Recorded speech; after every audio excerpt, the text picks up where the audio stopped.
Mga Repapers, Mark Logan. Wala po personalan, kwentuhan lang. Meron akong kwento. Atin to. Pilit kinakalikot. Pilit sinusundot. Mark Logan, ABS-CBN News. Siyempre nandiyan din po si Kim Atienza, pasok! Pakaliwala sa panahon, maganda sikat ang araw. Ang araw isisikat paglipas ang hapon. Samantalang hapon ililipas pagsikat ang araw. Muli ito po ang inyong Kuya Kim. Laging tatandaan sa mga pagsubok ng panahon. Ang buhay ay weather lang. Yun, Mike Enriquez, pasok! Magandang gabi po sa inyo lahat mga kapuso, no? Ito po ang walang kinikilingan, walang pinoprotekta, ha? Siyang bisog totoo lamang po dahil hindi po natutulog ang balita. Nakatutok po kami. 24 oras. Excuse po. O sa dos naman, Ted Bailon. Public service lamang po, bato-bato sa langit at tamaan, huwag magagalit.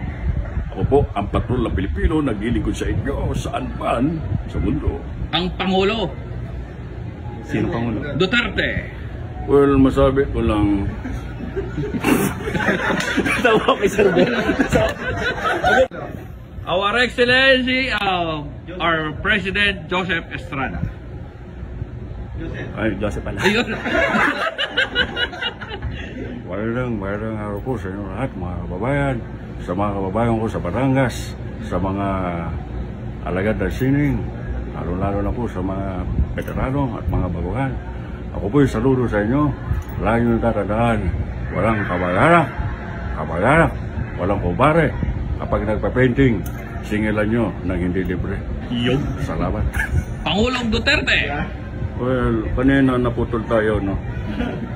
Masabi ko lang sa lahat ng mga kolektor, huwag yung kaligtaan yung gawa ni Jada Eldon.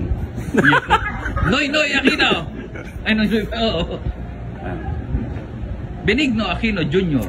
Gusto ko lang pong linawin, wasin for all. Lalo na po doon sa mga nagkakalat na mga chismis. Na base lang naman po sa mga haka-haka, puro-puro. Na kapag daw po may nakasuotan dilaw, tinutuloy na natin kalyado kakampi. Ay di naman po totoo mga yan. Eh bakit po yung mga nagtatrabaho sa Nestle, sa Maggi, madalas nakadilaw pero hindi lahat masasabing kakampi. Bakit pa po tayo magpapakit sa baka kung meron naman po sigurado? Kaya nga po paulit-ulit ko po sinasabi sa inyo, huwag na huwag mahiyang magtanong. Dahil sa Mercury Drugstore, nakakasiguro kayo ang gamot ay laging baka. Fidel B. Ramos.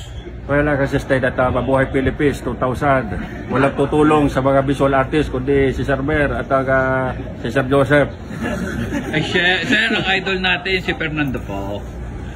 Itong tatandaan mo, Balderrama. Pagmasdan mo nang mabuti ang paglubog ng araw. Dahil bukas, kapag hindi kayo bumili ng painting dito sa Besyo, hindi na kayo sisikatan ng araw.